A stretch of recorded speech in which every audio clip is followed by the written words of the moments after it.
how to analyze literature, which is an important skill that you will need literally throughout all of high school, and if you go to college, throughout college as well. And so the first thing that you need to know, that writers are absolute sneaky sneaks. They are all, and I mean all, trying to trick you.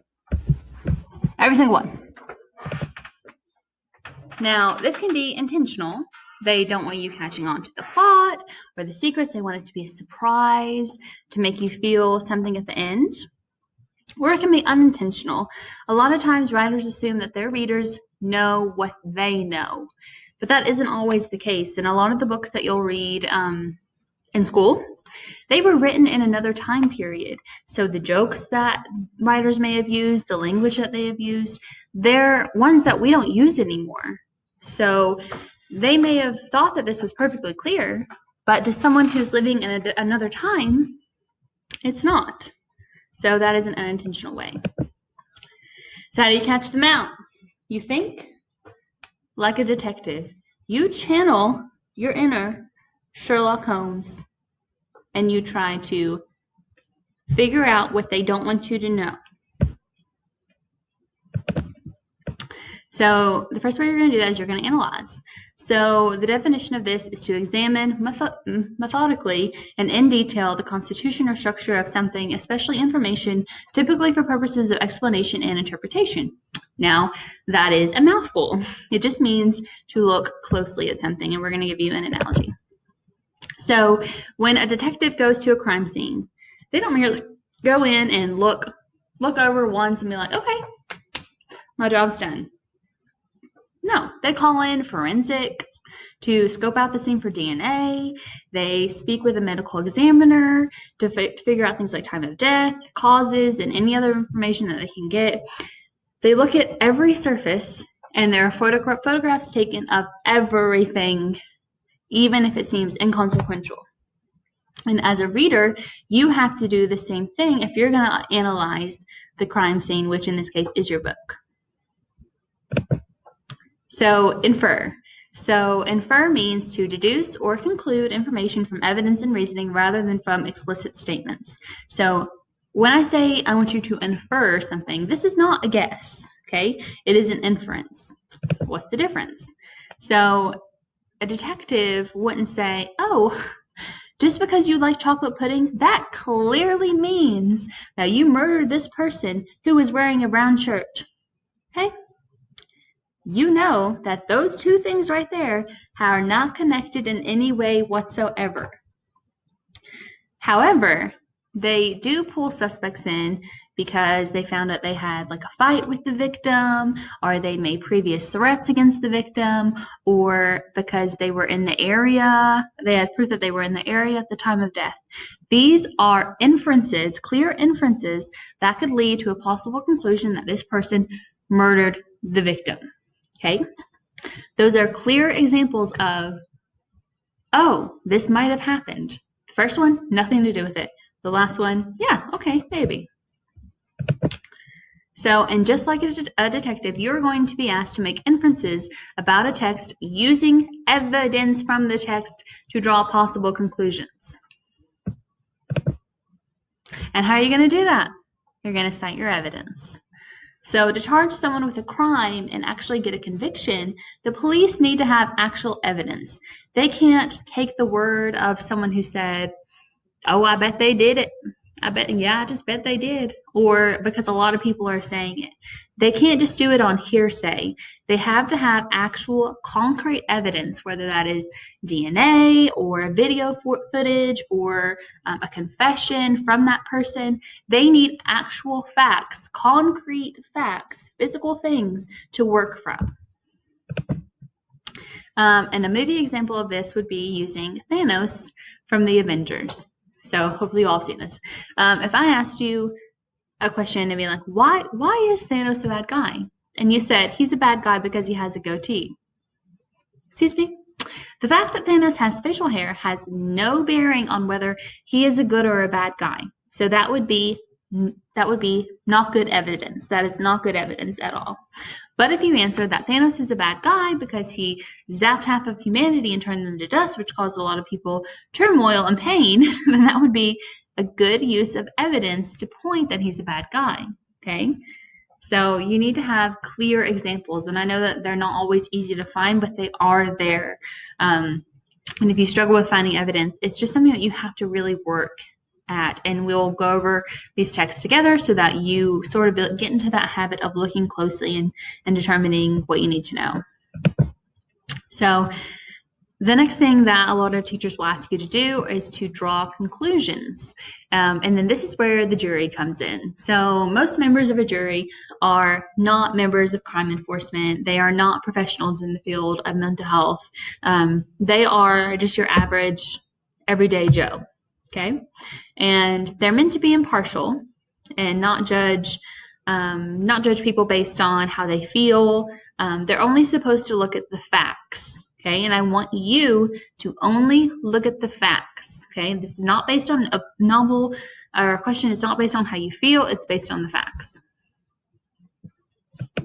Okay, so if a jury is only supposed to work from the facts, still they might be influenced from their own histories or other inner or outside influences.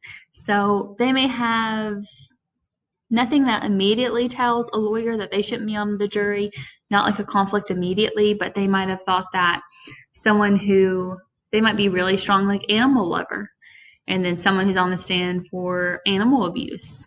So it'd be like, okay, that person's going down no matter what they say, even if they did what the crime was or not.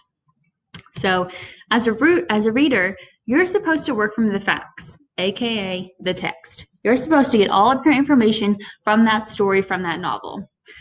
Still, though, like one juror might think differently about another, or from another juror, they might have differing opinions about whether someone is guilty or not guilty. Okay, most of the time it's whoever, like it's majority rules, but they still might have some conflict there. So in the same way, you're sometimes not going to feel the same way about a story as someone else. You're not going to feel the same way about a character as someone else. Take the character of SpongeBob. Now, some people might find SpongeBob a little bit annoying, but if you've grown up with him, you might find him to be inspiring. His optimism, his positive energy, you might find that like very inspiring, and you need that in your life. Now, both of these opinions can be correct, and evidence for both of them can be found in many episodes of the show. You can find proof that SpongeBob is annoying in an episode, while another person might find that he's inspiring in another episode. So both of these can be correct, and you can find evidence for both, but it's still sort of based on what side you take. Just know that your opinion, while different than someone else's, isn't inherently correct or incorrect. Evaluate. We will ask you to evaluate constantly because we are wanting to know how you feel about a certain topic or issue. We want to know more. We want to evaluate it from your point of view. So this is the trial of public opinion. So while the American public or whoever, while they're not directly associated with the crime, they're not the victim, they probably didn't know them, they were not involved in the investigation or gathering evidence, they probably were not there for the trial, they don't know why the jury decided what they decided, and they had no say whatsoever over the verdict, they will still have strong opinions on whether a criminal was rightfully or wrongfully convicted. They are evaluating the verdict of guilty or not guilty. They're saying whether that verdict, guilty or not guilty, was right or wrong. So the public will often form opinions about the case and the verdict. Sometimes they'll use evidence, sometimes they'll cite something that they heard on the news or from one of their friends to back up their feelings on this, whether it was right or wrong. But often the public will determine whether a verdict was right or wrong based on their gut feeling. I just knew he was guilty. I just knew it. That's a gut feeling.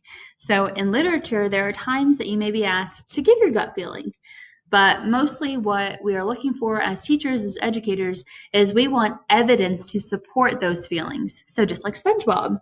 So if you feel that SpongeBob's annoying, there you go. Find evidence for me that he's annoying. If you feel like he's inspiring, find evidence in those episodes that tell me, that show me, that illustrate to me that he's annoying.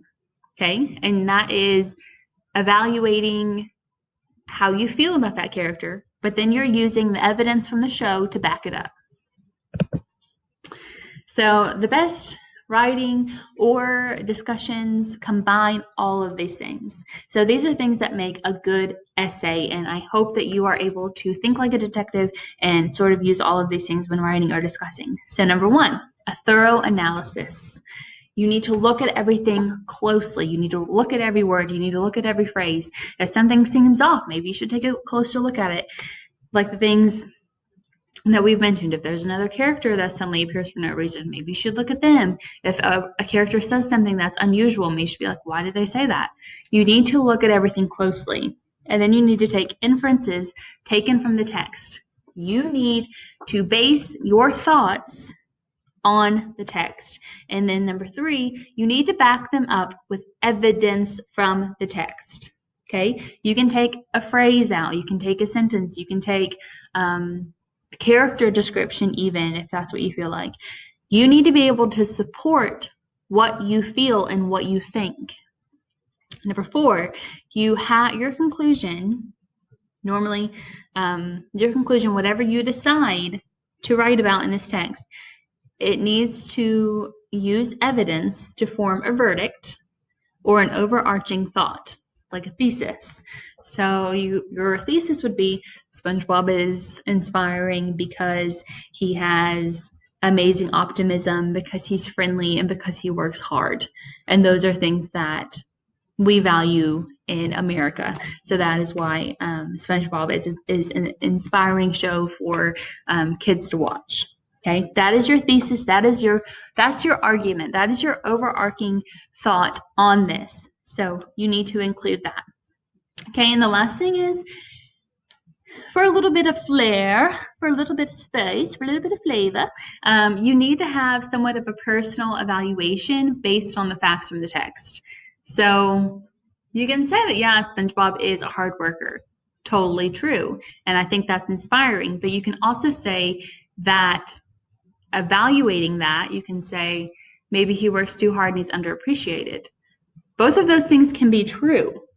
He can be a hard worker, and that's really great, but he can also get pushed over or stepped on or not appreciated. Both of those things can be true. You're giving your personal feelings about his hard work.